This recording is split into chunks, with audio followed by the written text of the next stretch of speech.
Welcome to Night Echoes. Tonight, we're stepping into the shoes of security guards who work the graveyard shift, patrolling empty buildings when everyone else has gone home. These are the people who walk dark hallways alone, check locked doors in abandoned wings, and monitor surveillance feeds of places that should be empty. But sometimes, they discover they're not as alone as they thought. Some buildings hold on to their past, and some shifts never truly end. These are 5 disturbing true stories from security guards who experienced the unexplainable during their overnight watch. I've been working security for 15 years, and I thought I'd seen everything. Drunk trespassers, false alarms, the occasional vagrant looking for a warm place to sleep. Nothing prepared me for what I encountered at the Meridian office complex during my basement rounds. The Meridian was a 12-story building in downtown, mostly occupied by insurance companies and accounting firms. Professional, boring, exactly the kind of place where nothing interesting ever happened. I'd been assigned to the night shift there for about 6 months, and the routine was always the same. Clock in at 10 p.m., do my rounds every 2 hours, monitor the security cameras, clock out at 6 a.m. The basement was always the worst part of my rounds. It wasn't just one level, it was actually 3 sub-levels that went deep underground. The top basement level, B1, was mostly storage and the building's mailroom. B2 housed the mechanical systems, VAV, electrical panels, that sort of thing. But B3, the lowest level, was where they kept the old records. Boxes and boxes of documents from companies that had long since moved out or gone out of business. Nobody ever went down there except me. It was a Tuesday night in October when I first noticed something was wrong. I was doing my midnight rounds, had just finished checking the upper floors, and was heading down to the basement. The elevator opened on B1, and immediately I could smell something different. Not bad exactly, just wrong. Like someone had been burning paper, but mixed with something else I couldn't quite identify. Old cologne maybe, or mothballs. The lights on B1 were motion activated to save energy, and they flickered on as I stepped out of the elevator. The hallway stretched out in front of me, fluorescent tubes humming overhead. I started my walkthrough, checking doors, making notes on my tablet. Everything seemed normal until I reached the stairwell door that led down to B2. It was propped open. That shouldn't have been possible.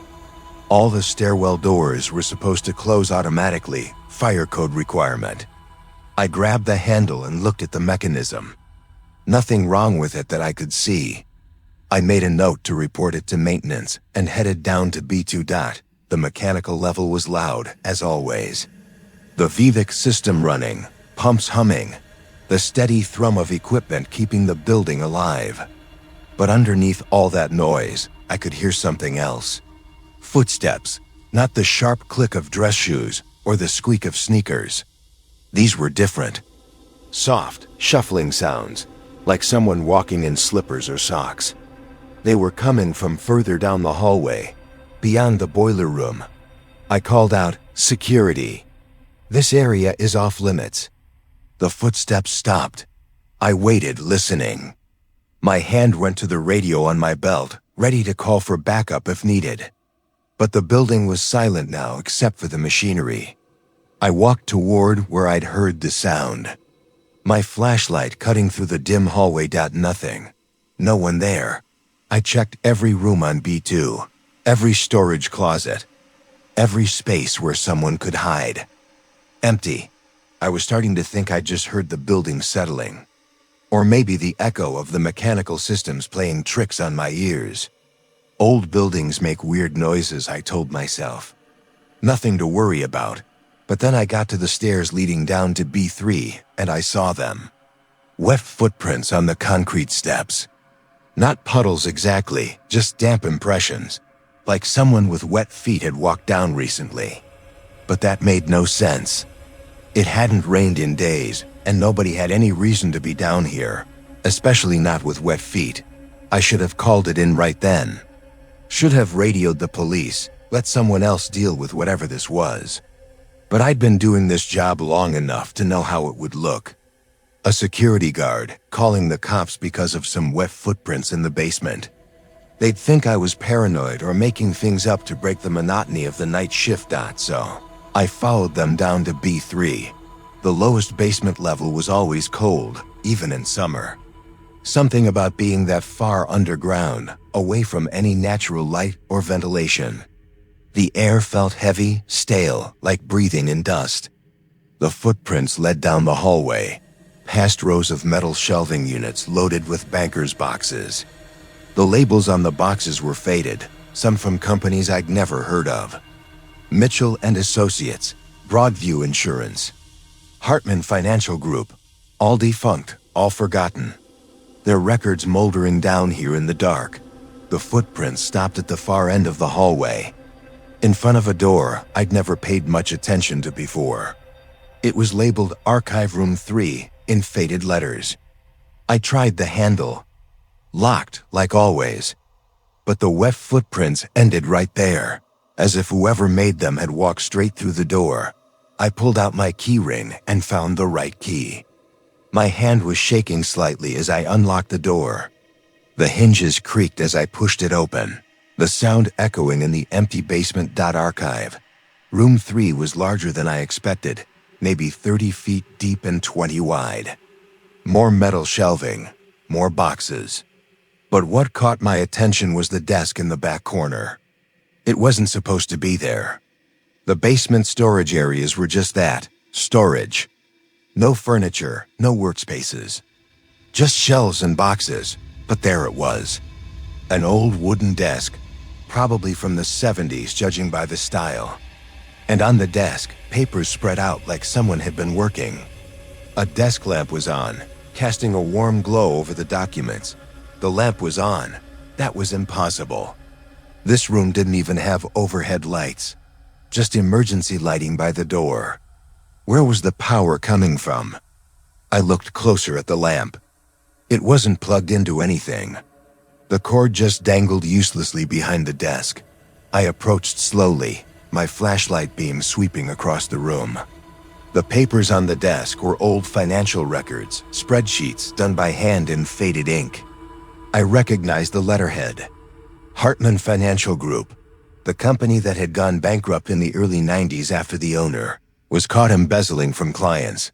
Then I heard it. The sound of pen on paper. Scratching, writing. Coming from the desk, but there was nobody there. I stood frozen, watching as an invisible hand seemed to move across the documents. The papers rustled as if someone was flipping through them, checking figures, making notes. The pen, a cheap ballpoint left on the desk, rolled slightly as if nudged by invisible fingers. Who's there? My voice came out as a whisper. The writing stopped. The room went completely silent. Even the distant hum of the Vacavac system seemed to fade away. The temperature dropped, and I could see my breath in the air. Then the desk lamp went out, plunging the room into darkness except for my flashlight. And in that darkness, I heard a voice. Still working. Always more to check. The numbers have to balance. It was a man's voice, tired, stressed. The voice of someone who'd been working too long without a break. But it seemed to come from everywhere at once, echoing off the concrete walls. The numbers have to balance, it repeated. Can't leave until they balance. I backed toward the door, my flashlight beam shaking. In its beam, I could see something forming near the desk. Not solid, more like a distortion in the air, a shimmer like heat waves. The shape of a man sitting at the desk, hunched over the papers. 30 years, the voice said. 30 years checking these numbers. They said I could go home when they balanced. But they never balance. Something's always wrong. Always have to check again. The shape became clearer. I could make out details now. A man in a suit, outdated style, 70s or 80s. His hair was thinning, his shoulders slumped with exhaustion. He was moving papers around on the desk, checking figures, his lips moving as he counted silently. Who are you? I managed to ask. The figure looked up at me. His face was gaunt, exhausted, with dark circles under his eyes. But it was his expression that horrified me. The desperate, trapped look of someone who couldn't escape, who was doomed to repeat the same task forever. "Robert Hartman," he said. "I have to check the accounts. Have to find the error. They said when I found it, when I proved it wasn't my fault, I could rest. But I can't find it. I keep looking, but I can't find where it went wrong." Robert Hartman. I knew that name. He'd been the owner of Hartman Financial Group. After his embezzling was discovered, he'd killed himself in his office. But that office had been on the 9th floor, not down here in the basement. "Mr. Hartman," I said carefully, "you don't have to do this anymore. You can stop now." He shook his head violently. No. Have to check the numbers. Have to prove it wasn't my fault. The clients lost everything, because of an error in the accounts. Have to find it. Have to fix it." He went back to his papers, frantically flipping through them, his transparent fingers moving across columns of numbers. "It's here somewhere. The mistake. Where the money went. If I can just find it, show them I didn't mean to, show them it was an error, maybe they'll understand. Maybe they'll forgive me." I realized then what I was seeing. This wasn't just a ghost repeating a haunting. This was a man trapped in his own guilt, condemned to search eternally for a mistake that would redeem him, a mistake that might not even exist. "Mr. Hartman, the company's been gone for 30 years. The building's been sold. Nobody cares about those accounts anymore." He looked up at me again, and this time his eyes were filled with tears. "But I care. I have to care. If I stop checking, if I give up, then I really did steal from them. Then I really am the monster they said I was. I have to prove them wrong. I have to find the error."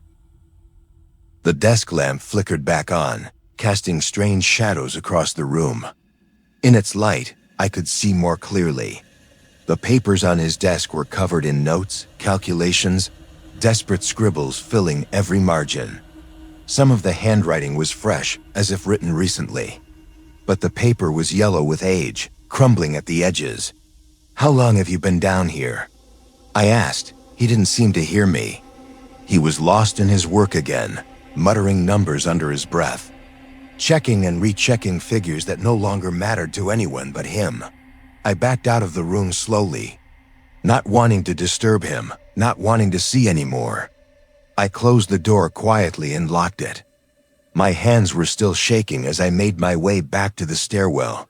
I didn't tell anyone what I'd seen. How could I? Who would believe me? Instead, I wrote in my report that Archive Room 3 should remain locked due to structural concerns. I recommended that the old files be moved to a different storage location. My supervisor approved it, without question. He was probably just happy I was showing initiative about building maintenance, but I couldn't let it go. I started researching Robert Hartman, trying to understand what had happened. The story was worse than I'd imagined. He hadn't just embezzled money. He'd been running a Ponzi scheme, using new investor money to pay returns to old investors. When it collapsed, hundreds of people lost their retirement savings. Families were ruined. Some of his victims had committed suicide themselves, unable to cope with the financial devastation, and Hartman had taken the easy way out, leaving behind a note that claimed it had all been a mistake, an accounting error that had spiraled out of control.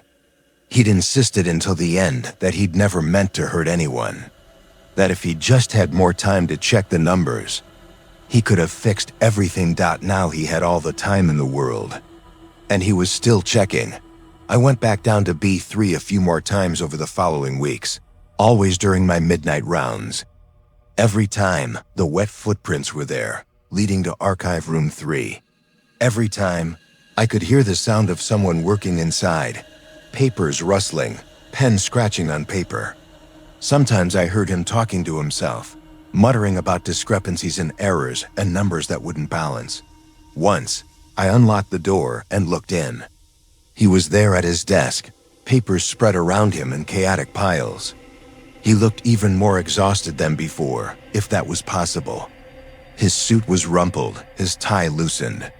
He glanced up when I opened the door. "Do you see it?" He asked desperately. "Do you see where I went wrong? I've checked everything, gone through every account, but I can't find the mistake. It has to be here. The error that started it all. Help me find it, please." I wanted to tell him there was no error to find, that he'd deliberately stolen the money, that he was guilty and needed to accept it.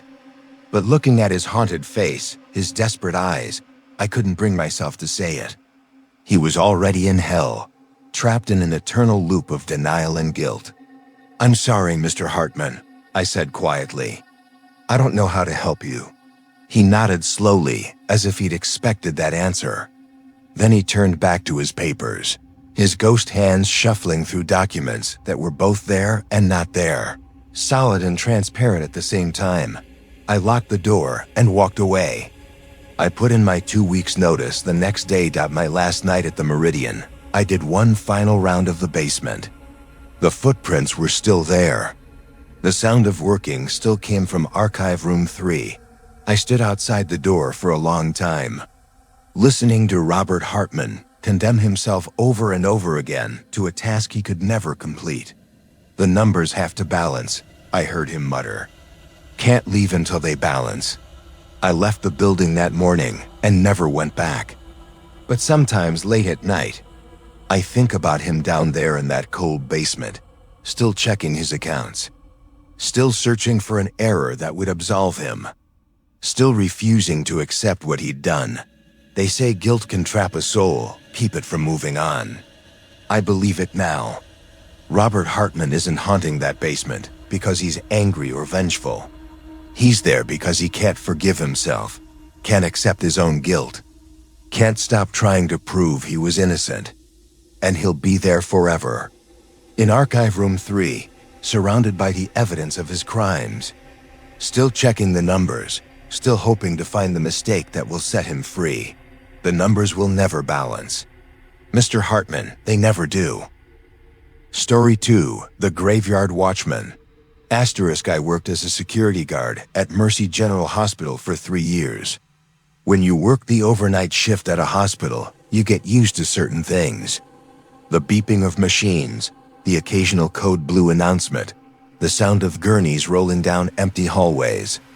Death is a regular visitor in hospitals, and the night shift sees more than its fair share. But room 247 in the East Wing was different. The East Wing was the oldest part of Mercy General. Built in the 1950s, it had been renovated multiple times over the decades. But there was only so much you could do with the basic structure. The hallways were narrower than modern hospital standards, the rooms smaller. The whole wing having a claustrophobic feeling that the newer sections didn't have. Room 247 was at the end of a particularly dark hallway, past the nurse's station near the emergency stairwell. It had been a patient room until about 5 years before I started working there, when it was converted to storage.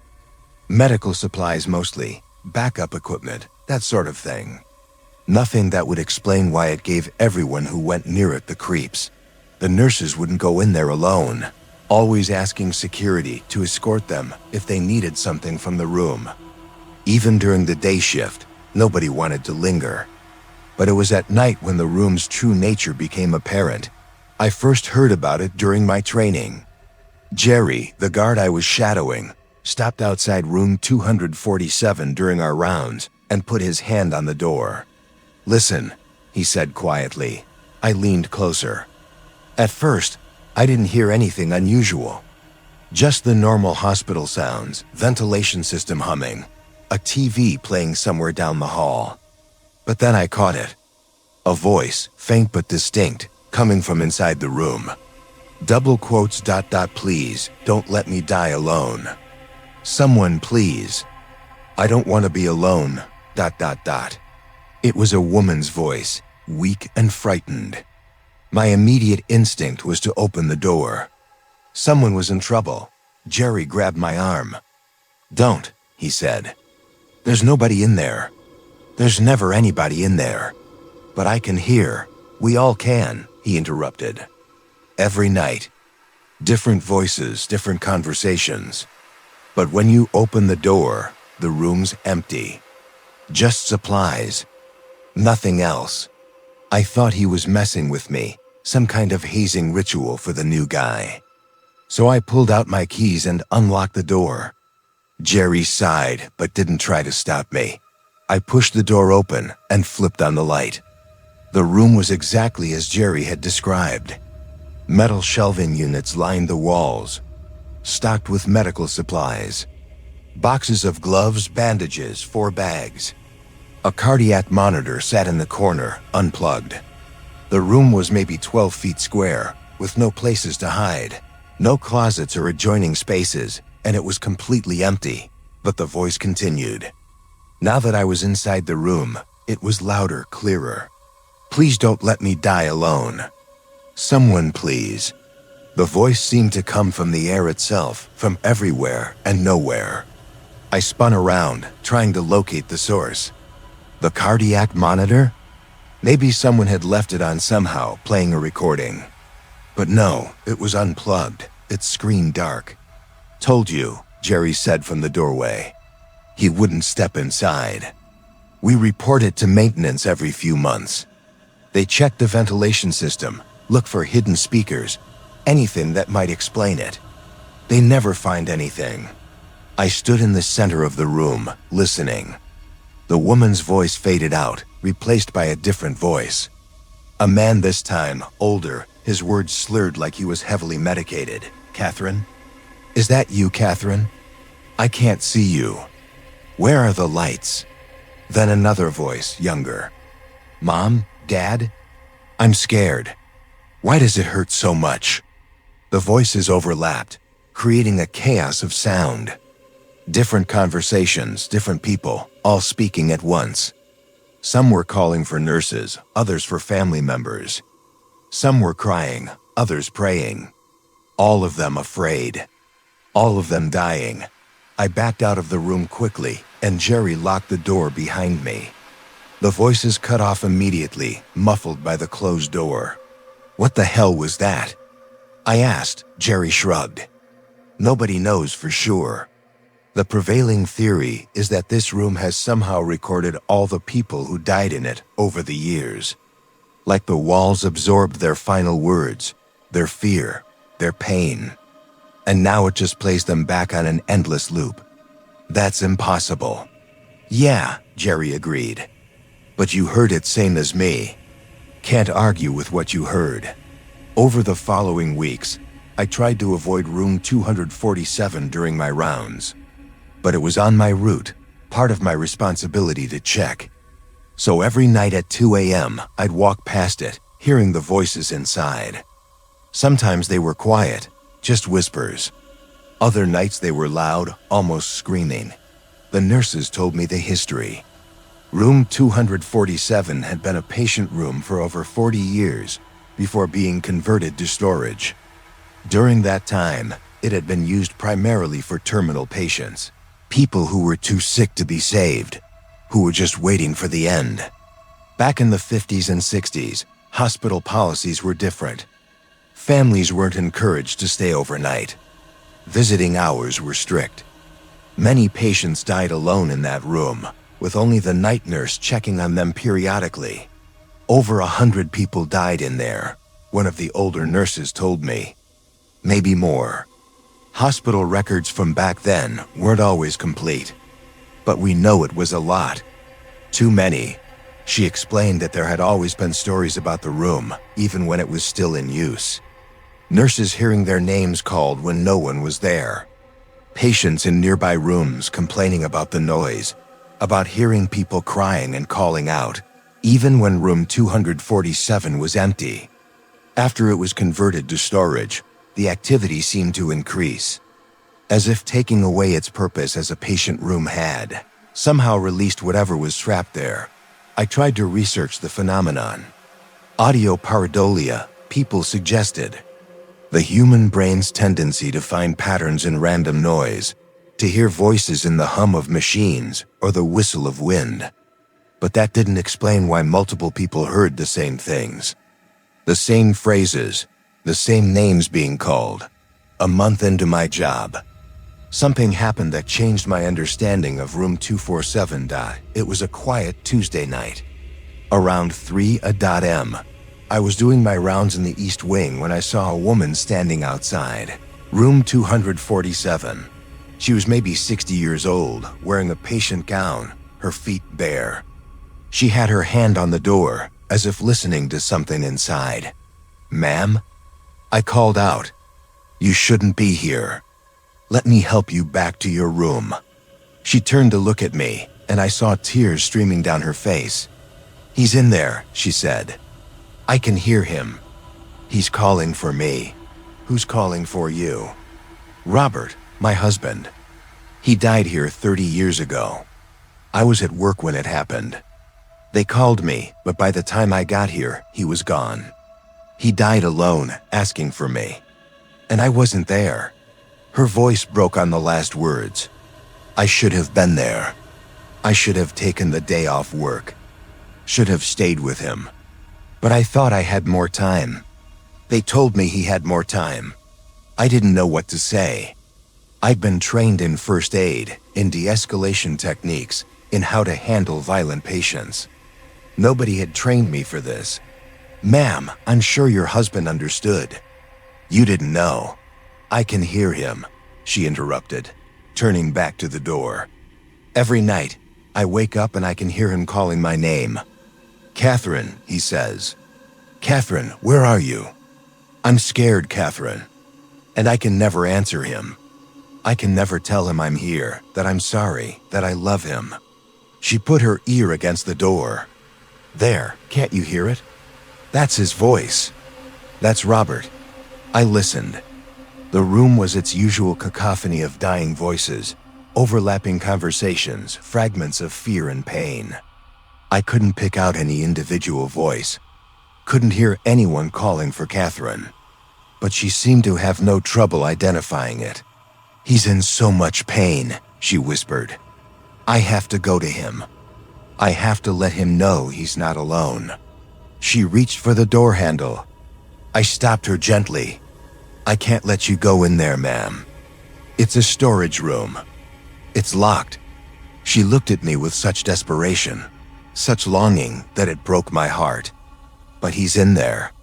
He needs me. Please let me go to him. I've been waiting 30 years to tell him I'm sorry. Please." A nurse appeared then, hurrying down the hallway. "Mrs. Henderson, you can't leave your room at night. You'll fall again." Mrs. Henderson let me guide her away from the door, but she kept looking back at room 247, tears still streaming down her face. "He's calling for me," she said softly. "I can hear him calling." After the nurse took Mrs. Henderson back to her room, I stood outside room 247 for a long time, listening. The voices continued their eternal chorus. And for just a moment, I thought I heard it. A man's voice, weaker than the others, nearly lost in the chaos. "Catherine, Catherine, where are you?" I shook my head, trying to clear it. Suggestion, I told myself. Mrs. Henderson had planted the idea in my mind, and now I was hearing what she wanted to hear. That's all it was, but I couldn't shake the feeling that something terrible was happening in that room, had been happening for decades. Not a haunting in the traditional sense, but something worse. A place that had absorbed so much death, so much fear, so much loneliness that it had become a kind of repository for final words, last thoughts. Dying regrets that Mrs. Henderson's husband had died in that room 30 years ago. And some part of him was still there, still calling for his wife, still afraid and alone, along with dozens or hundreds of others, all trapped in their final moments, endlessly repeating their last words, unable to move on, unable to find peace. I started asking questions, talking to the older staff members, the ones who had worked at Mercy General for decades. Most of them had stories about room 247. Strange experiences, unexplained sounds, feelings of being watched. But one story stood out. An orderly who had worked in the East Wing back in the 70s told me about a night nurse named Margaret Walsh. She had worked the overnight shift for over 20 years, often alone in that wing.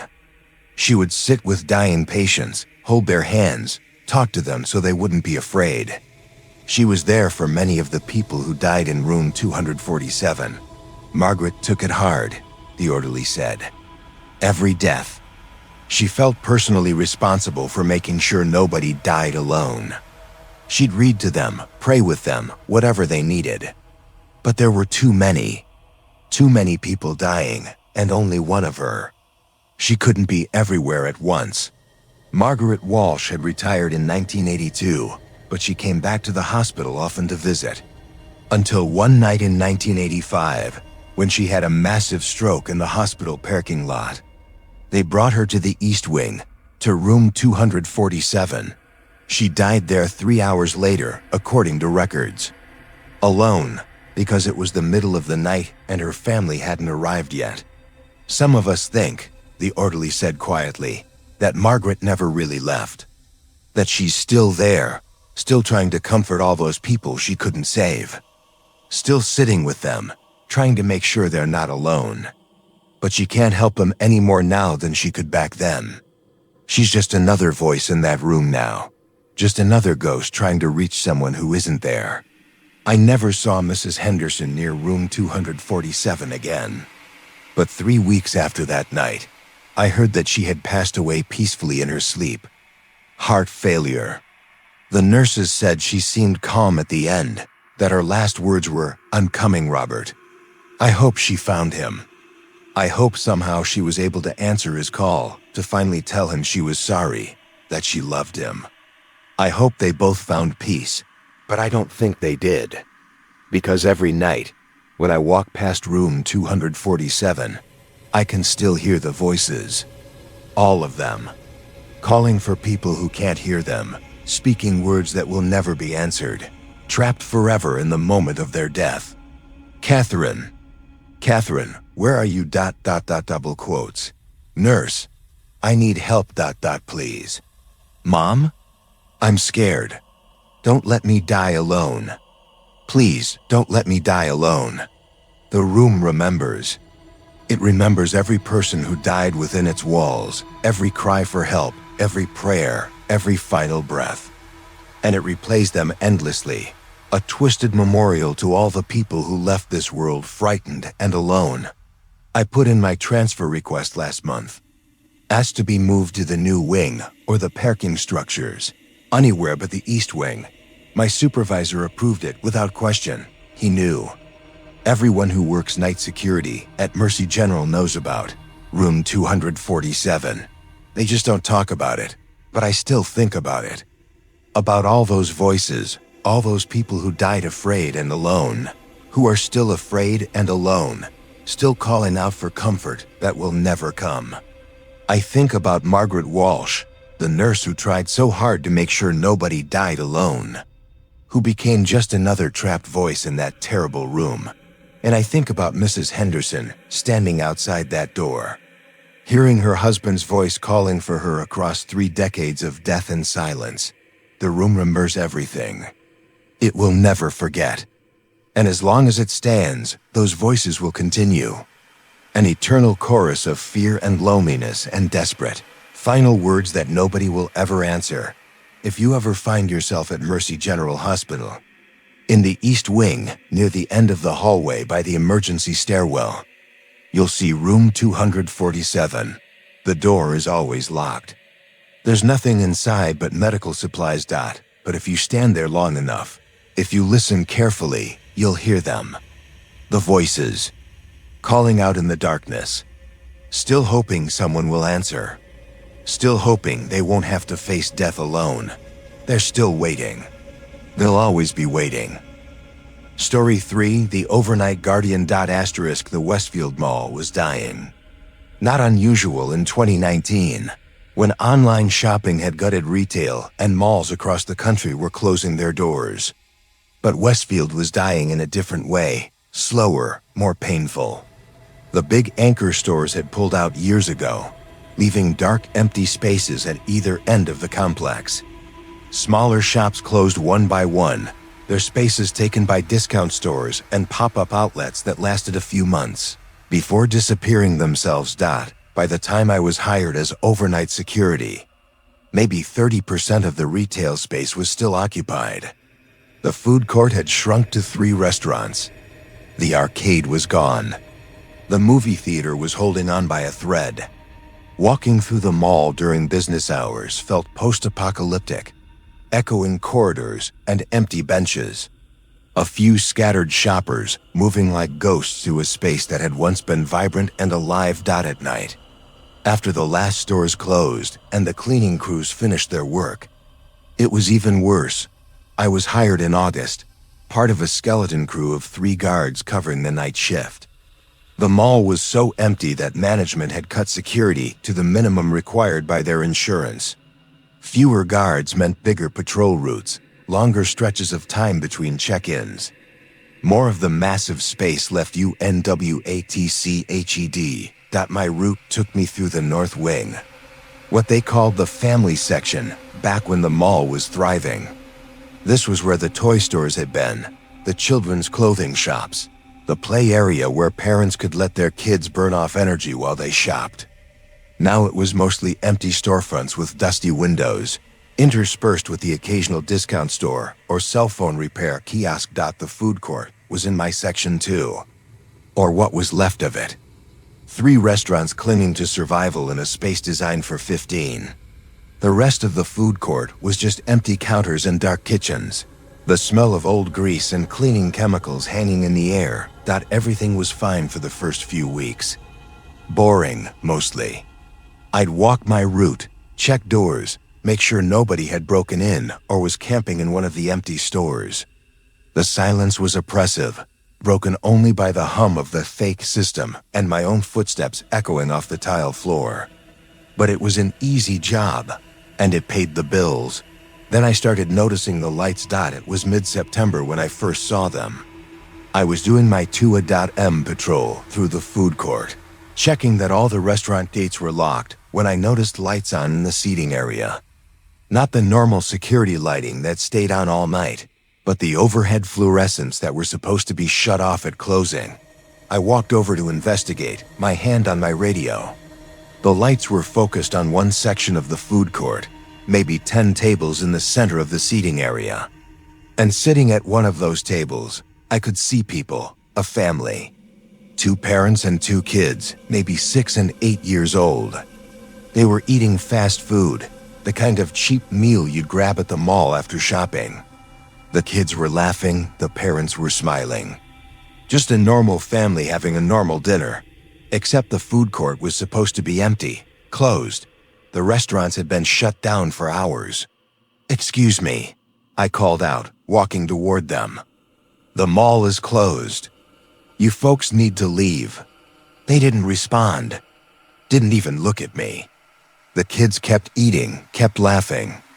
The dad said something to the mom, who nodded and smiled. Normal family conversation. Completely ignoring the security guard walking right toward them, I got closer, maybe 20 feet away. And that's when I started to notice the details that were wrong. Their clothes. Outdated, maybe from the 90s. The dad in a polo shirt tucked into high-waisted jeans, the mom in a floral print dress. The kids in bright neon colors that hadn't been in style for decades. The food containers on the table. I recognized them barely. They were from restaurants that used to be in the food court years ago. Sbarro, which had closed in 2015. McDonald's, which had relocated outside the mall in 2012. The logos on the containers were faded. Wrong, designs from decades past. And the family themselves. As I got closer, I could see there was something off about them. They weren't quite solid. I could see through them slightly, see the chairs behind them, the floor beneath their feet. They flickered occasionally like a bad TV signal. "Hello?" I said, my voice uncertain now. The mother looked up then, looked right at me, and smiled. It was a warm smile, genuine, the smile of someone having a perfect evening with their family. But her eyes were wrong, empty, looking at me but not seeing me, looking through me at something else, somewhere else. I backed away slowly. The family went back to their meal, the kids chattering excitedly about something, the parents listening with patient attention. Just a normal family dinner. Except they were ghosts, or some kind of recording, or something I didn't have words for. I got out my flashlight and shined it on them. The beam passed right through their bodies, casting no shadow. But they didn't react to the light, didn't seem to notice it at all. I radioed for backup. Mike, one of the other guards, arrived 10 minutes later. By then, the lights in that section of the food court had gone out. The table where the family had been sitting was empty, just scattered food wrappers and napkins that looked decades old. What happened? Mike asked, his flashlight sweeping the area. I told him what I'd seen. He listened without interrupting, his expression neutral. When I finished, he nodded slowly. The family, he said. Yeah, they show up sometimes. Usually once or twice a week. You've seen them before? Why didn't anyone tell me? Mike shrugged. Management doesn't like us talking about it. Bad for morale or something. But yeah, most of the night crew has seen them. Been appearing here for about 5 years now. He walked over to the table where they'd been sitting. The trash was still there, ancient wrappers from restaurants long closed. He picked up a napkin, examined it in his flashlight beam. The mall logo on it was from the 80s, before the last major renovation. Story goes, Mike said, that they were a family that came here every Friday night. Made it their tradition. Dad would get off work, pick up the kids from school, meet the mom here. They'd have dinner in the food court, then the kids would play in the arcade while the parents walked around. Every single Friday for years. Okay, I said. So why are they haunting the place? November 10th, 1996. There was a shooting in the north parking lot. Gang thing, wrong place, wrong time. The dad was loading shopping bags into their car when he got hit by a stray bullet. Killed instantly. The mom and kids were still in the mall, waiting for him by the east entrance. He never came back for them. Mike set the napkin back on the table carefully, like he was afraid of disturbing something. They say the family kept coming back after that. Every Friday. The mom would bring the kids. They'd have dinner in the food court, just like they used to. Trying to keep the tradition alive, trying to maintain some kind of normalcy. But it wasn't the same without the dad. Eventually, they stopped coming. But they're here now, I said.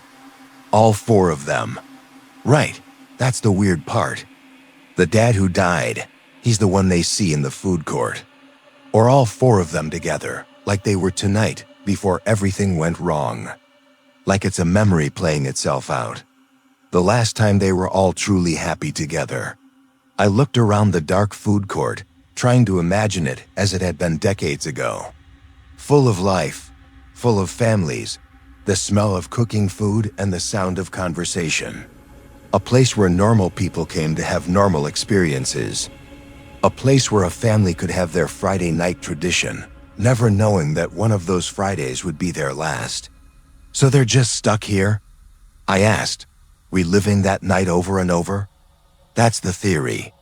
Though sometimes it's different. Sometimes it's just the dad, sitting alone, like he's waiting for them. Sometimes it's the mom and kids, but the dad's chair is empty.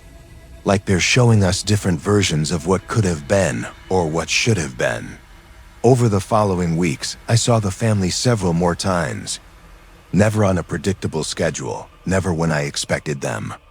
I'd be doing my rounds, and suddenly the lights would be on in that section of the food court, and there they would be. Sometimes all 4 of them, laughing and eating. Sometimes just the dad, sitting alone at the table, staring at his food without eating.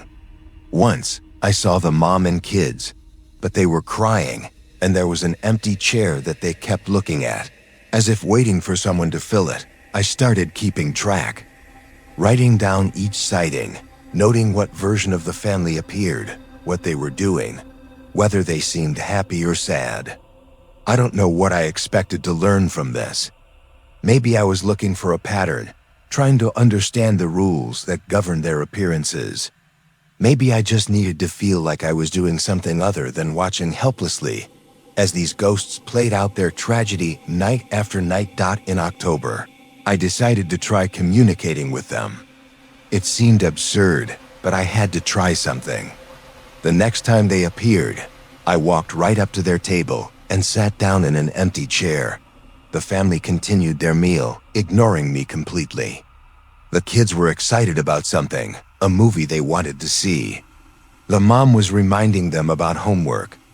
The dad was making dad jokes, terrible puns that made the kids groan, and the mom roll her eyes affectionately. "Can you hear me?" I asked quietly. No response. They continued their conversation, unaware or uncaring that I was there. I don't know if you're real, or if you're memories, or something else, but I want you to know that I see you. I bear witness to this moment, to your family, to what you had together. The dad paused mid-sentence, his fork halfway to his mouth. For just a second, he seemed to flicker, to look at me with something approaching awareness. But then the moment passed, and he was back in conversation with his family, the brief glitch forgotten. I tried talking to them several more times over the following weeks. Usually got no response, but occasionally there would be a moment, a flicker, a sense that some part of them was aware of me, of the present, of the fact that they were trapped in a memory that wasn't quite real. The strangest incident happened in early November. I was walking past the food court around midnight when I heard crying. Not the normal sounds of the mall settling or the vacuum system running. This was human crying, the sound of someone in genuine distress. I ran toward the sound, my hand on my radio. The crying was coming from the food court, from that same section where the family always appeared. The lights were on, bright and harsh, and I could see a figure sitting at the table. It was the mom. Just her alone. She was older than I'd seen her before, her hair streaked with gray, her face lined with age and grief. She was sitting at the table where her family used to eat, and she was crying, great racking sobs that echoed through the empty mall. I approached slowly, not wanting to startle her. "Ma'am, are you all right?" She looked up at me, and her eyes were different from before. They saw me this time. Really saw me. "I miss them so much," she said, her voice thick with tears. "I miss him. I miss who we used to be. I come here every Friday, to this table, trying to remember, trying to feel close to them again. But it's not the same. It's never the same." I realized then that this wasn't the ghost. This was the real mother, or what was left of her, an old woman still clinging to the memory of her family's Friday night tradition. She had come to the mall after hours, somehow gotten past security, to sit at this table and remember. "Ma'am, how did you get in here?" "The mall is closed." She looked around, seeming confused. "Is it?" I thought. I was sure they were here. I saw them. I saw all of us the way we used to be. Happy, together, before. Her voice trailed off. She looked at the empty chairs around the table, tears streaming down her face. "I know it's not real," she continued. "I know they're gone. My husband died 23 years ago. My kids are grown, have families of their own. But when I come here, when I sit at this table, for just a moment, I can feel it again. That happiness, that sense of everything being right in the world. That one perfect time in my life when everything made sense. I didn't know what to say. What could I say? That I'd seen ghosts of her family, that they were trapped here reliving their last happy evening together? That would be cruel, maybe even make things worse. Instead, I sat down across from her. "Tell me about them," I said quietly. "About your family. About those Friday nights." She did. She talked for almost an hour, describing her husband, her kids, the routine they'd built. How her husband would always order the same thing. How the kids would fight over who got to choose which arcade game to play first. How she'd always insisted they do homework before they left for the mall, even though she knew they wouldn't actually do it. Small details, meaningless to anyone else but precious to her. Eventually, she stopped crying. She looked tired, wrung out, but also somehow more at peace. "Thank you," she said, "for listening, for not calling the police or making me feel crazy." "How did you get in?" I asked again. She smiled slightly. "I used to work here back in the 90s. Retail management. I kept my keys when I left. Nobody ever asked for them back. I know it's wrong, but I just ... I needed to be here. To remember." I helped her to her feet and walked her to the east entrance. As we passed through the dark mall, she looked around with sadness and nostalgia. "It's dying," she said. "The mall. Just like everything from that time. All those memories, all those happy moments, they'll be gone soon.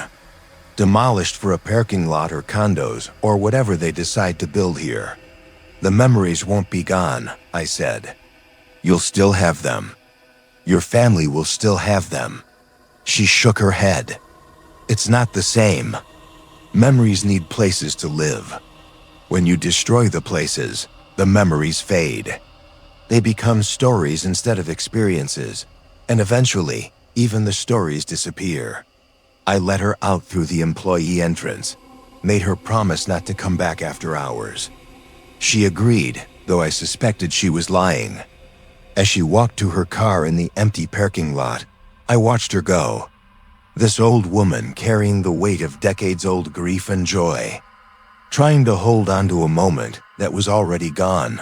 I went back to the food court afterward. The lights were still on in that one section. And sitting at the table, I saw them. The whole family, together, happy, eating their Friday night dinner. The dad was telling another terrible joke. The kids were groaning. The mom was smiling, that genuine smile of someone who didn't know they're perfect. Evening would be one of their last. They looked real, solid. For a moment, I could almost believe they were actual people, that if I sat down and waited, they would finish their meal and leave through the east entrance, get in their car, drive home, completely unaware that they were ghosts, that they were trapped, that they would repeat this same evening forever. But then they flickered, and I could see through them again. Could see the empty food court beyond their bodies, the dark stores, the dying mall that had once been full of life. I don't know what they are. Ghosts, residual hauntings, psychic imprints, something else entirely. The paranormal experts would have theories, I'm sure. But standing there watching them, I realized it didn't matter what we called them. They were a family's last happy memory, given form and substance by the power of love and loss and the desperate human need to hold on to moments that are already gone. They were everything that the Westfield Mall used to represent, frozen in time before tragedy struck, before things changed, before the world moved on without them. The mall is scheduled for demolition in January. They're building luxury apartments, apparently. Good location, convenient to the highway. The last few stores will close after Christmas, and then it's all over. 70 years of commerce and community and Friday night family dinners, gone. I wonder what will happen to them. To the family. Will they disappear when the building comes down? Or will they remain, a ghost family in a ghost mall, eating their ghost dinner in a parking lot or someone's living room, forever trapped in their last perfect evening? I hope the mom knows they're still here, that some part of her family's happiness was so powerful, so real, that it couldn't be destroyed even by death and time and the slow decay of everything they loved. That their Friday night tradition continues, in its way, long after the physical world has moved on. Every Friday night now, I make a point of walking through the food court at exactly 8 p.m. That's when they appear most reliably. And I sit with them for a few minutes, even though they can't see me, can't hear me, can't acknowledge my presence in any way. I sit with them because somebody should. Because they shouldn't have to relive their perfect evening alone. In an empty, dying mall, with no one to witness that their love and happiness was real. That it mattered, that it still matters, because maybe, in some small way, that's what we all want. To know that our happy moments weren't meaningless, that they were important enough to remember, to preserve, to carry forward even after we're gone. The Westfield Mall will be demolished soon, but the family will remain. They always remain. Somewhere in the space where that food court used to be. They'll still be sitting at their table, still having their Friday night dinner, still being happy together, and I'll still be there too, bearing witness to their joy, making sure they're not alone in their endless perfect evening. It's the least I can do. Story 4. The Night Archivist. The Patterson Memorial Library was a monument to a bygone era. Built in 1924 with Carnegie Foundation money, it was one of those grand old libraries that spoke of a time when civic institutions were designed to inspire awe. Marble columns, vaulted ceilings, ornate woodwork throughout. The kind of building that made you want to whisper even when you were alone. I was hired as night security in March of 2018 after the previous guard retired. It was a quiet job, perfect for someone like me who preferred solitude. The library closed at 9 p.m., staff left by 9:30, and then I had the building to myself until 6 a.m. when the morning crew arrived. 8.5 hours of silence, just me and thousands of books. The library had 4 floors. The main floor held the circulation desk, new releases, and popular fiction. Second floor was reference materials and periodicals. Third floor was the children's section and meeting rooms. And the fourth floor, the top floor, was special collections and archives. That fourth floor was different from the rest of the building. Older, darker, with narrow aisles between the stacks and a musty smell that no amount of ventilation could eliminate. The archives contained historical documents related to the town's history. Old newspapers dating back to the 1800s. Personal papers donated by prominent families. Photographs, maps, genealogical records. Material that rarely got accessed but was carefully preserved, nonetheless. My nightly routine was simple. Lock up after staff left, do a walkthrough of all 4 floors, checking windows and doors, then settle into the security office on the main floor to monitor the cameras and do paperwork. The building was equipped with a decent camera system, feeds from each floor and the entrances. I could watch them on the monitors without having to patrol constantly. Everything was normal for the first few weeks. The building made its usual settling noises, pipes creaking, the old heating system clanking and groaning. But it was predictable background noise that I got used to quickly. Then in early April, I started noticing lights on the 4th floor. It would happen around 2 or 3 in the morning. I'd be watching the monitors, and suddenly the lights in the special collections reading room would flicker on. Not the main overhead lights, but the desk lamps, the small reading lights positioned at the research tables. The first time it happened, I assumed it was an electrical issue. Old building, old wiring, things malfunction. I went up to check it out, climbed the stairs to the 4th floor, pushed open the heavy door to special collections. The reading room was empty, as expected. 6 large wooden tables, each with 2 reading lamps. All the lamps were on, creating pools of warm light in the otherwise dark space. I checked each one, flipped them off manually, and made a note to tell maintenance about possible electrical problems. But the next night, it happened again. Same time, same lamps. This time, when I went to investigate, I noticed something else. One of the tables had materials on it. A box of documents from the archives, folders spread out, papers arranged as if someone had been working with them. I knew for certain that table had been clear when I did my initial walkthrough. The archive staff were meticulous about putting materials away before leaving. Nothing was supposed to be left out overnight. I gathered up the materials, checked the box label. It was from the Morrison collection, personal papers of Harold Morrison, a local historian who had died in the 1970s. I returned the box to its proper place in the climate-controlled storage area, locked the door, and made another note for the morning staff. The head archivist, Dr. Eleanor Vance, called me the next day. "James, did you access the Morrison collection last night?" "Only to put it away," I explained. "Someone left materials out on one of the reading tables. I thought maybe staff forgot to reshelve before leaving." There was a long pause. "That's impossible. I personally checked the reading room before I left yesterday. It was completely clear. And the Morrison collection ... We haven't had anyone request that in months. It's not even in the regular stacks. It's in the locked storage area."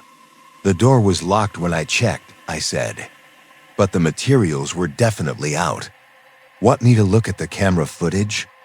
"Yes, please. This is very concerning." I pulled up the footage from the 4th floor. The camera covered the reading room entrance and part of the room itself. I scrolled through, watching the empty room at high speed. Dr. Vance came in around 4 p.m., did a final check, turned off the lights, and left. The room remained empty and dark. Then at 2:17 a.m., the reading lamps flickered on. And sitting at one of the tables, appearing between one frame and the next, was a man. I slowed the footage down, watching carefully. He was elderly, maybe 70 or 80, wearing outdated clothes, thick glasses perched on his nose. He had a box of documents in front of him, and he was working methodically through them, making notes on a yellow legal pad. The timestamp showed him working for almost 40 minutes. Then at 2:56 a.m., he looked up suddenly, directly at the camera. His expression was confused, frustrated. He looked around the room as if trying to remember where he was. Then he simply faded out, disappearing gradually until the chair was empty again. Dr. Vance watched the footage 3 times without saying anything. Finally, she spoke, her voice carefully controlled. "That's Dr. Harold Morrison, the historian whose papers are in the collection?" "Yes. He donated his entire research archive to us in 1971, spent years organizing it personally. He died in 1978. In this building.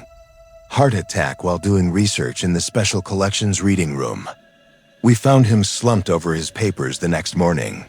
She pointed at the screen. "That's the same table where we found him. He was working on a comprehensive history of the county, spent thousands of hours up here going through records. He never finished it. The heart attack came too suddenly.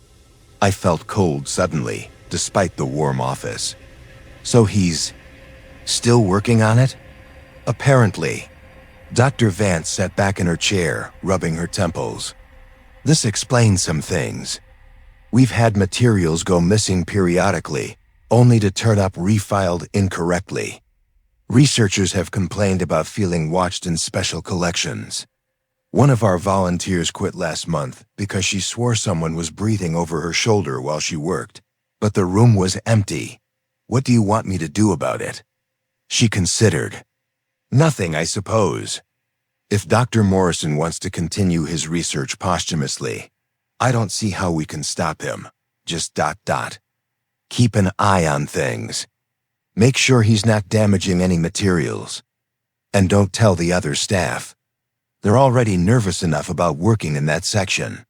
Over the following weeks, I watched Dr. Morrison's nocturnal research sessions regularly. He appeared several times a week, always around 2 or 3 in the morning, always at the same table.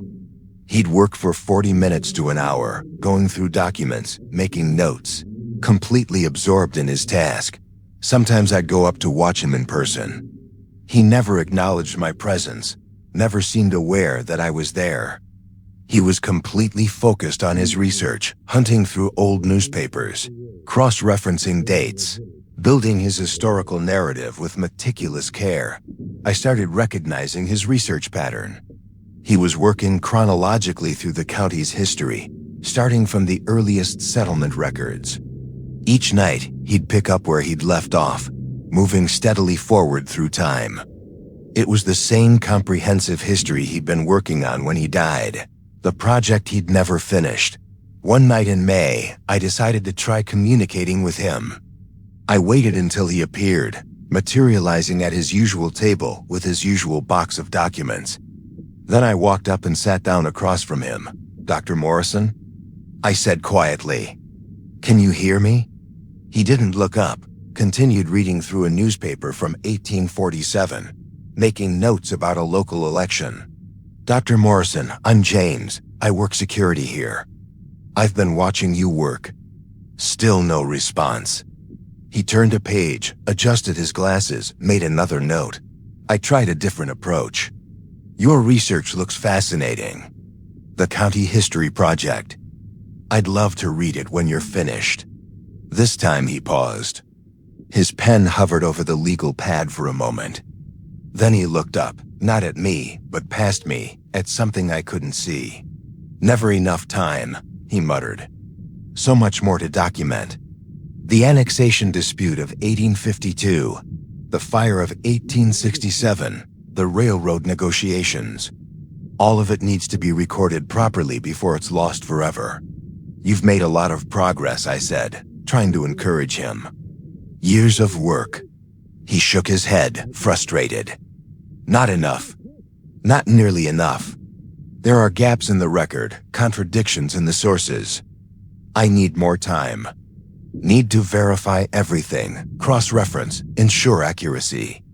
Can't leave it half-finished. That would be worse than not doing it at all. Dr. Morrison, you died 40 years ago. You don't have to finish this anymore. You can rest." He looked at me then, really looked at me for the first time. His eyes were tired, so incredibly tired, but also determined. "If I stop now, who will do it? Who else cares enough about this history to get it right? The stories of ordinary people, the small moments that shape this community, they'll be lost, forgotten. I can't let that happen. I won't." Before I could respond, he faded out, disappearing mid-sentence, leaving his papers and notes scattered on the table. I gathered up the materials carefully, looked at what he'd been working on. His notes were incredibly detailed, cross-referencing multiple sources, building a comprehensive picture of a disputed election in 1847 that had split the county government. It was the kind of historical minutia that most people would find incredibly boring. But Dr. Morrison had spent hours documenting it with loving care, ensuring that this tiny piece of local history would be preserved and understood. I started reading his research notes more carefully after that. Whenever he appeared, I'd wait until he left, then examine what he'd been working on. It was remarkable work, truly comprehensive. The kind of historical documentation that should have been published, should have been preserved as a definitive record of the county's past, but it would never be finished. Dr. Morrison was trapped in an eternal cycle, working on a project that had no end, moving forward through history at a pace that meant he would never catch up to the present, never be able to put down his pen and say it's done. Dr. Vance started leaving materials out for him. She wouldn't admit that's what she was doing, but I noticed. She'd pull specific boxes from storage, leave them on a cart near his usual table.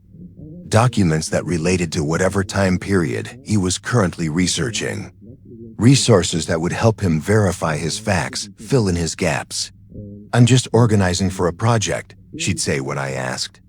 But the materials were always gone by morning, properly refiled in their correct locations, with new notes appearing in Dr. Morrison's ongoing research. In June, something changed. I was watching the monitor around 3 a.m. when Dr. Morrison appeared as usual. But this time, he wasn't alone. There was someone else at the table with him, a woman, younger, maybe 40. Dressed in clothes from the same era as Dr. Morrison. She was helping him sort through documents, handing him papers, pointing things out in the old newspapers. They worked together in comfortable silence, the ease of people who had collaborated for years. I went up to see them in person. The woman looked familiar, though I couldn't place from where. She had dark hair pulled back in a simple bun, glasses similar to Dr. Morrison's. Ink stains on her fingers from handling old papers. They were discussing something. A discrepancy in voter records from 1849. The woman was patient, methodical, helping Dr. Morrison trace back through multiple sources to find the error. It was clear she knew the archives as well as he did. Maybe better. I checked with Dr. Vance the next morning. Described the woman. Dr. Vance went pale. That sounds like Margaret Chun. She was the head archivist here from 1965 to 1974. She worked closely with Dr. Morrison on his research project, helped him navigate the collections, track down obscure sources. They were research partners for years. When did she die? 1982. Cancer. She kept working almost until the end. Couldn't bear to leave the archives. This was her life's work, you see. Preserving the history of this place. So now there were two ghosts working in special collections. Dr. Morrison and his research partner, continuing their collaboration decades after both of them had died. Working together night after night, moving slowly forward through their comprehensive county history. A project that would never be finished but also would never be abandoned. I started seeing others occasionally. Other figures appearing briefly in the reading room, consulting with Dr. Morrison and Margaret about specific questions. Former researchers, local historians, people who had spent significant time in these archives during their lives and apparently couldn't quite leave even after death. The fourth floor of the Patterson Memorial Library had become a kind of afterlife study group. Scholars and researchers who loved their work so much that not even death could make them put it down. Dr. Vance and I developed an unspoken understanding. We never talked about what was happening on the fourth floor, never acknowledged the impossible reality of dead researchers continuing their work. But we both facilitated it in small ways, leaving out relevant materials, making sure the reading lamps had working bulbs, maintaining the climate control that kept the documents in good condition, that we were curating a haunting, preserving not just historical documents, but the ghosts of the historians who had devoted their lives to studying them. One night in August, I was doing my rounds when I heard voices from the fourth floor. Not the usual quiet murmur of Dr. Morrison and Margaret working, but actual conversation, several people talking at once. I went up to investigate. The special collections reading room was full. Maybe a dozen people, all dressed in clothing from different eras, all bent over documents and books. They were having what looked like a research seminar, discussing their findings, debating interpretations, helping each other solve historical puzzles. Dr. Morrison was at the head of the table, leading the discussion. He looked more animated than I'd ever seen him, engaged and energized by the collaborative work. Margaret was taking notes, recording the key points of the discussion. The others were contributing their expertise, different pieces of the historical puzzle coming together. I stood in the doorway, watching. None of them seemed to notice me. They were completely absorbed in their work, in the joy of discovery, in the satisfaction of piecing together the past from fragmentary evidence. This is what they loved, I realized. Not just the research itself, but this.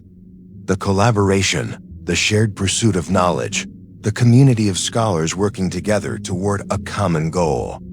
They weren't trapped here by unfinished business or lingering regrets. They were here because this was where they wanted to be, doing what they loved, surrounded by people who shared their passion. The meeting lasted about an hour. Then, one by one, the participants faded out, disappearing back to wherever ghosts go when they're not doing research. Dr. Morrison and Margaret were the last to leave, carefully organizing the materials, making sure everything was properly filed before they vanished. I started looking forward to seeing them. It was oddly comforting, knowing that the fourth floor wasn't really empty at night. That dedicated scholars were up there continuing their work. That the pursuit of knowledge didn't end with death. Dr. Vance told me once, late one evening when she'd stayed to finish some cataloging, that she envied them in a way. They get to do this forever, she said, gazing up toward the fourth floor. No retirement, no budget cuts, no administrative duties pulling them away from the work they love. Just pure research, pure scholarship for eternity. There are worse fates. I thought about that a lot. In a world where everything changes, where buildings are demolished and institutions close and whole histories are lost to time, there was something beautiful about the idea of these researchers continuing their work. Persistent, dedicated, refusing to let death stop them from preserving the past. The Patterson Memorial Library is scheduled for renovation next year. Updating the systems, modernizing the spaces, making it more user-friendly. I worry about what that will mean for the fourth floor. For special collections for Dr. Morrison and his Eternal Research Project. Will they survive the renovation?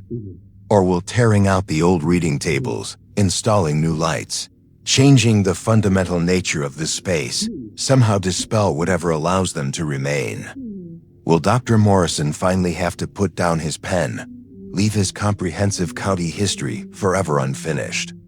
I hope not. I hope they find a way to stay, to continue their work in whatever new form the library takes. Because they're part of this institution now, as much as the books and documents they study. They're the ghosts of scholarship past, a reminder that some people love learning so much that even death can't make them stop. Last week, I found something in the reading room. A stack of papers, hundreds of pages, neatly organized and labeled. Dr. Morrison's comprehensive county history, typed up properly, ready for publication. It covered from the earliest settlement through 1850, the first section of what he'd planned as a multi-volume work. On top was a note in shaky handwriting. First volume complete. Research continues. And Jim, I gave it to Dr. Vance. She was crying as she read through it, recognizing the culmination of decades of work, both before and after death. We'll publish it, she said. Even if we have to self-publish, we'll make sure his work sees the light of day. He deserves that much. So Dr. Harold Morrison will finally become a published author 40 years after his death. His research partner Margaret Chun will be listed as co-author, giving her credit for her contributions. And up on the fourth floor, they'll continue working on Volume 2, moving steadily forward through history, documenting the lives of ordinary people in extraordinary detail, because that's what researchers do. They preserve the past, one document at a time, one fact at a time, building a comprehensive picture of where we came from and how we got here. And some of them love that work so much that they never stop, never rest, never give up. Even death is just a minor interruption in their endless pursuit of knowledge. I still see them most nights when I do my rounds, Dr. Morrison at his table, Margaret helping him verify sources, occasionally other researchers joining them for collaborative sessions. The lights flickering on around 2 a.m., the sound of pages turning, pens scratching on paper, the quiet murmur of scholarly discussion. The Patterson Memorial Library closes at 9 p.m., but the research never stops. Up on the fourth floor, in special collections, the work continues. It will continue as long as there are stories to preserve, facts to verify, history to document, and I'm grateful to be the night watchman for these dedicated scholars, making sure they're not disturbed, that they have what they need to continue their eternal research. It's the least I can do for people who love knowledge, so much that even death couldn't make them stop learning. Story 5, The Facility Protector, * the Riverside Research Facility had been abandoned for 15 years when I was hired to watch it. It sat on 30 acres of wooded land outside town, a sprawling complex of interconnected buildings that had once been at the cutting edge of pharmaceutical research. Now it was just empty buildings slowly being reclaimed by nature. waiting for the legal disputes over ownership to be resolved, so it could either be demolished or renovated. My job was simple: patrol the grounds twice a night, check that no one had broken in, prevent vandalism and theft. The company that owned the property wanted a security presence to satisfy insurance requirements, but they didn't expect much actual security work. It was a dead-end assignment, boring and isolated, which was exactly what I needed after burning out from a high-stress job at a maximum security prison. The facility consisted of 5 main buildings connected by enclosed walkways. Building A had housed the administrative offices. Building B was the main research labs. Building C held the animal testing facilities. Building D was storage and shipping. And Building E, the most isolated, set back from the others at the edge of the property, had been the Human Trials Unit. That's where the trouble had started. Back in 2004, the reason the facility had been shut down so abruptly: a clinical trial for an experimental antidepressant had gone catastrophically wrong. 7 volunteers had died. Dozens more suffered permanent neurological damage.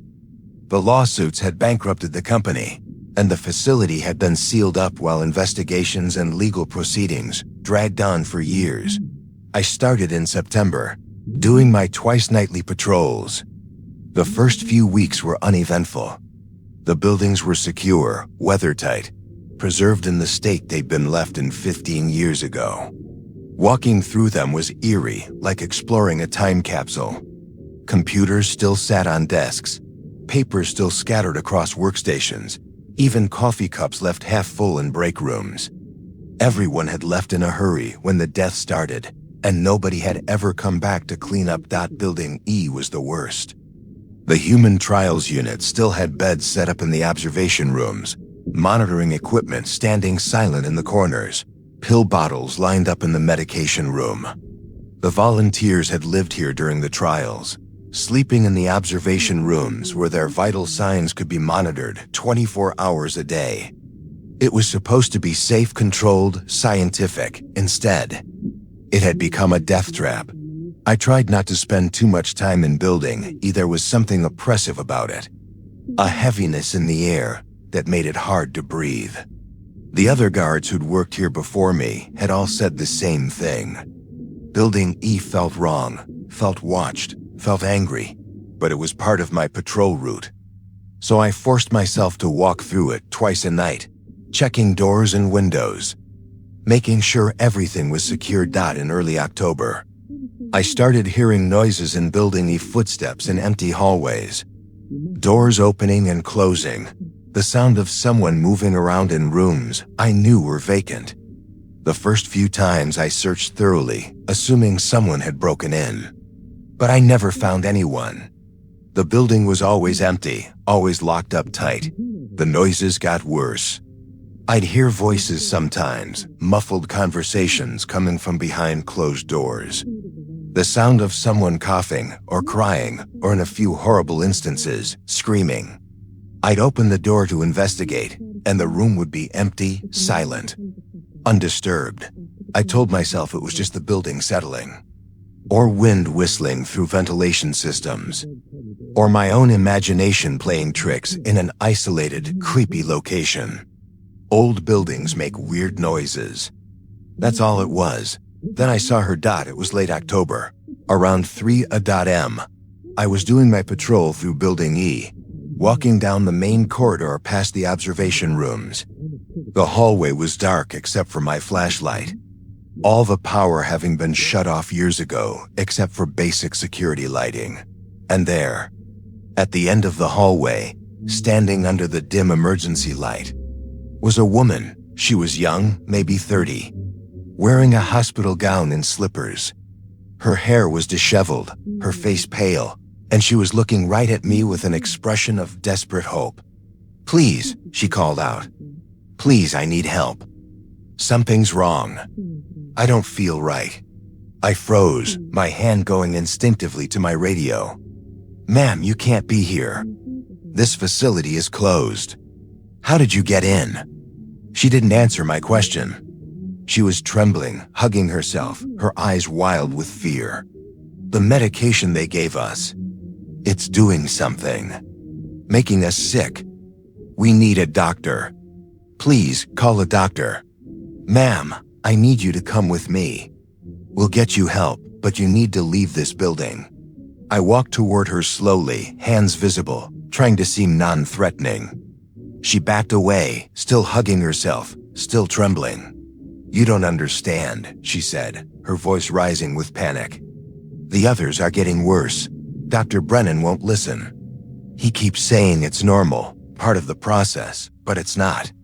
Sarah can't stop vomiting. Michael's having seizures. Something is very, very wrong. I was close enough now to see details. The hospital bracelet on her wrist, identifying her as a research volunteer. The dark circles under her eyes, the way her hands shook. She looked sick, looked like someone who needed immediate medical attention. But something was wrong with the picture. Her hospital gown wasn't quite right, the style slightly outdated.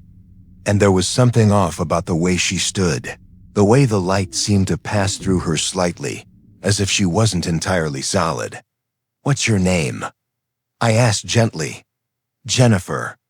Jennifer Martinez. I'm volunteer number 4 in study 237B. Please, you have to help us. Before it's too late. Jennifer Martinez. I knew that name. She'd been one of the 7 who died in the clinical trial disaster. One of the first, according to the newspaper articles I'd read. Jennifer, I said carefully, what year is it? She looked confused. What? It's 2004. October 2004. Why are you asking me that? Why aren't you calling a doctor? I felt cold all over. Jennifer, I'm sorry. I'm so sorry. But it's not 2004 anymore. It's 2019, and you died 15 years ago. The clinical trial went wrong, and you died. She stared at me, her expression shifting from confusion to disbelief to dawning horror. No, that's not. I'm right here. I'm talking to you. I can't be dead. I'm sorry, I said again, uselessly, not knowing what else to say. She looked down at her hands, and I could see her starting to fade, becoming more transparent. But I still feel sick, she said quietly. If I'm dead, why do I still feel sick? Why does it still hurt? Before I could answer, she vanished completely, leaving me alone in the hallway with my flashlight and my racing heart. I radioed the other guard on duty, Tom, who was patrolling the front buildings. Told him what I'd seen. There was a long silence on the other end. Yeah, Tom said finally. They're in Building E, all of them. The volunteers who died. They show up sometimes, especially late at night. Previous guards have seen them too. Why didn't anyone tell me? Because if we told you, you wouldn't have taken the job. And the company needs someone here. Look, just stay away from Building E as much as you can. Do a quick pass-through, don't linger, don't engage with them. They can't hurt you. They're just stuck, I guess. Replaying their final days over and over. But I couldn't stay away. Over the following nights, I saw more of them. The 7 volunteers who had died, and several of the ones who had survived but been permanently damaged. They wandered the hallways of Building E, confused and sick, calling for doctors who would never come, experiencing the symptoms of drug toxicity over and over in an endless loop. I started documenting what I saw, taking notes, recording times and locations, trying to understand the pattern. The volunteers appeared most frequently in the observation rooms where they'd been housed during the trial. They went through their daily routines, taking their medication, talking to nurses who weren't there, gradually getting sicker as the days progressed. It was like watching a horror movie on repeat. But one where I knew the ending, knew that all these people were going to die or have their lives destroyed. And there was nothing I could do to stop it. The worst was watching Jennifer Martinez's decline. She appeared several times a week, always in the same hospital gown, always getting progressively sicker. I saw her in the observation room, lying in bed, writhing in pain. Saw her in the bathroom, vomiting until she collapsed. Saw her calling desperately for help that wouldn't arrive in time. And I saw her final moments. The night she died, October 23rd, 2004, replayed with horrible regularity. She'd be in her bed, seizing violently, her eyes rolling back, foam at her mouth. Alarms would be going off, though I could barely hear them, like the sound was coming from another dimension. Then she'd go still, and a few minutes later, she'd vanish, only to reappear the next night, healthy again. Ready to start the whole nightmare over from the beginning, I researched the clinical trial disaster extensively. Found news articles, legal documents, FDA investigation reports. The antidepressant they'd been testing, COMT-7, had looked promising in animal trials. But in humans, it had triggered a cascade of neurological damage. The 7 who died had suffered massive brain hemorrhages. The survivors dealt with seizures, memory loss, personality changes, chronic pain. The pharmaceutical company had known there were problems. That was the worst part. They'd seen warning signs in the early days of the trial, but had pressured the researchers to continue, to suppress negative findings, to achieve results that would let them move forward to the next phase of testing. Dr. Richard Brennan, the lead researcher, had raised concerns but was overruled by corporate management focused on profit projections. After the deaths, Dr. Brennan had cooperated with investigators, providing evidence of the company's negligence. His career had been destroyed in the process, but he'd done the right thing in the end. That had to count for something, but it didn't count for much to the dead volunteers in Building E. They were still there. Still suffering, still dying over and over because of decisions made by people who valued profit over human life. In November, I started seeing Dr. Brennan too. He appeared in the medication room, preparing the daily doses of COMT-7 with methodical care. He looked tired, stressed, the way someone looks when they know something is terribly wrong, but can't figure out how to fix it. I watched him check his notes, compare them to the volunteers' symptoms, saw his expression grow more troubled with each day. He was trying to understand what was happening, trying to find a way to stop it. But he was trapped in the same loop as the volunteers, doomed to repeat his failure over and over. One night, I tried talking to him. He was in the medication room, and I walked in, stood across from him at the counter. "Dr. Brennan?" He looked up, startled. For a moment, he seemed to see me, really see me. "Who are you?" "You're not part of the study team." "I'm security. Dr. Brennan, I need you to listen to me. The trial, COMT-7, it's going to fail. People are going to die. You need to stop it now, before it's too late." His expression shifted from confusion to denial to dawning horror. "The side effects. I've been documenting concerns, but corporate insists we continue. They say the symptoms are within acceptable parameters for Phase 2 trials. But Jennifer Martinez is getting worse. They all are. I've recommended we suspend the trial, but, Dr. Brennan, you need to stop it. Right now, today. Don't wait for corporate approval. Just stop giving them the medication." He looked at me desperately. "If I do that without authorization, my career is over. The company will blacklist me. I'll never work in research again. Everything I've built, all my work, 7 people are going to die," I interrupted. "Dozens more will have their lives destroyed. Is your career worth that?" He stared at me for a long moment. Then he looked down at the pills he was preparing, the little paper cups with each volunteer's dose, measured out precisely.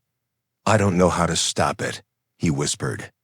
"Even if I stop giving them the medication now, they've already been exposed. The damage might already be done. I don't know how to help them. But you have to try," I said. "You have to do something." He nodded slowly, his hands trembling.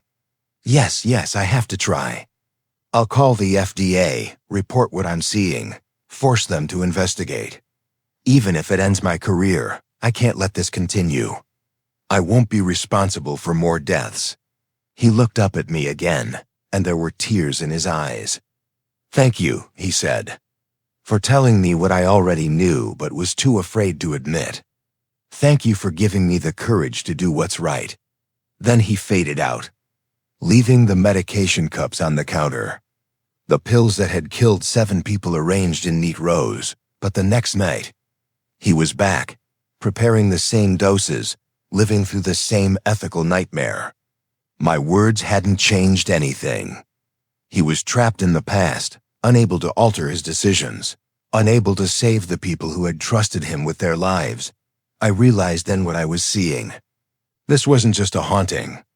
It was a collective trauma so powerful that it had somehow imprinted itself onto the building, creating a loop where the victims and the guilty alike were forced to relive their worst moments eternally. The volunteers were trapped in their suffering and death.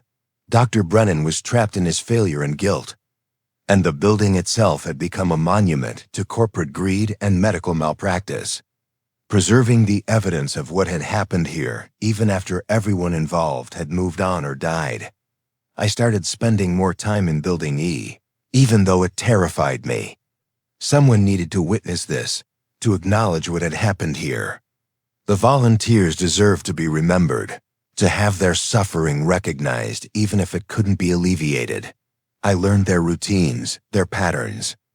Volunteer 1, Marcus Chun, appeared in Observation Room 3 every night around midnight. Volunteer 2, Sarah Williams, spent most of her time in the bathroom, dealing with the severe nausea that had been one of the early warning signs.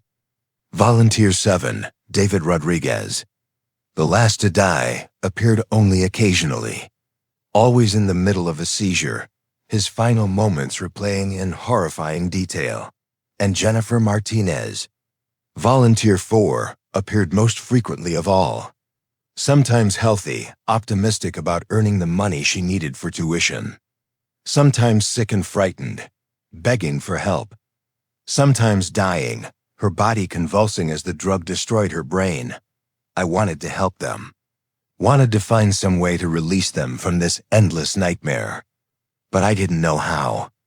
They weren't traditional ghosts that could be exorcised or communicated with rationally. They were fragments of people, stuck in specific moments of time, unable to move forward or backward, just existing in an eternal present of suffering and death. In December, something changed. I was in Building E around 2 a.m. when I heard voices. Not the usual fragmented conversations of the volunteers, but actual coherent discussion. I followed the sound to the conference room, pushed open the door. The room was full. All 7 volunteers who had died, plus several of the survivors, plus Dr. Brennan. They were sitting around the conference table, talking quietly among themselves. But this was different from their usual appearances. They seemed more present, more aware, as if they'd somehow broken free from their individual loops and come together.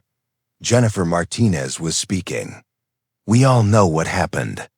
We died or we were damaged because people made bad choices, because they valued money over our lives. But we're still here somehow, still in this building. So what do we do now?" Dr. Brennan, sitting at the head of the table, looked older than I'd seen him before, more worn down by guilt. "I don't know. I've been trying to understand why we're trapped here, but I can't figure it out. Maybe we're punishment for my failures. Maybe we're a warning to others. Maybe we're just ... stuck." Marcus Chun, Volunteer 1, shook his head. "We can't change what happened, but maybe we can prevent it from happening again. Make sure people remember what corporate greed and negligence can do. Make sure our deaths meant something." Sarah Williams added, "We're witnesses. We saw what happened, experienced it firsthand. As long as we're here, the truth is here too. They can't cover it up completely, can't make us disappear from the record." I stepped further into the room. They all turned to look at me, and for the first time, they seemed fully aware of my presence, acknowledging that I was real, that I was there in the present while they were stuck in the past. "We see you," Jennifer said. "The security guards who come through here. You're the only living people who visit anymore. You're our connection to the world that moved on without us.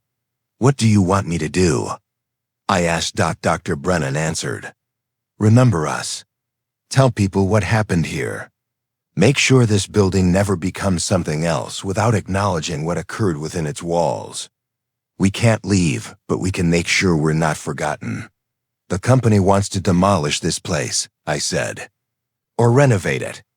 Either way, they want to erase what happened here." The volunteers looked at each other, their expressions hardening. David Rodriguez, the last to die, spoke up for the first time. "Then we'll make sure they can't. We'll make this building impossible to ignore, impossible to demolish without confronting the truth. We'll haunt it so thoroughly that anyone who enters will know something terrible happened here." "You're already doing that," I pointed out. Jennifer smiled sadly. "Then we'll do it louder. We'll make sure no one can claim ignorance. We'll be the ghosts that won't be silenced." The meeting continued for another hour. The volunteers and Dr. Brennan discussing their shared trauma, trying to find meaning in their suffering, deciding collectively to become guardians of the truth rather than passive victims of circumstance. When they finally faded out, I stood alone in the conference room, feeling like I'd witnessed something important. These people, these ghosts, had chosen to remain, had decided that bearing witness to what had happened was more important than finding peace or moving on. They were protectors, in their way, protecting the truth, protecting future potential victims by making sure this story couldn't be forgotten or swept under the rug. I made copies of all the documents I could find in Building E investigation reports, study protocols, volunteer consent forms, Dr. Brennan's notes documenting his concerns. I sent them to journalists, to medical ethics boards, to anyone who might care about what had happened here. Some people responded. A few articles were written, some renewed interest in the case. Not enough to bring the company to justice or compensate the families properly, but enough to make sure the story was in the public record, accessible to anyone who looked. And in Building E, the volunteers continued their eternal vigil.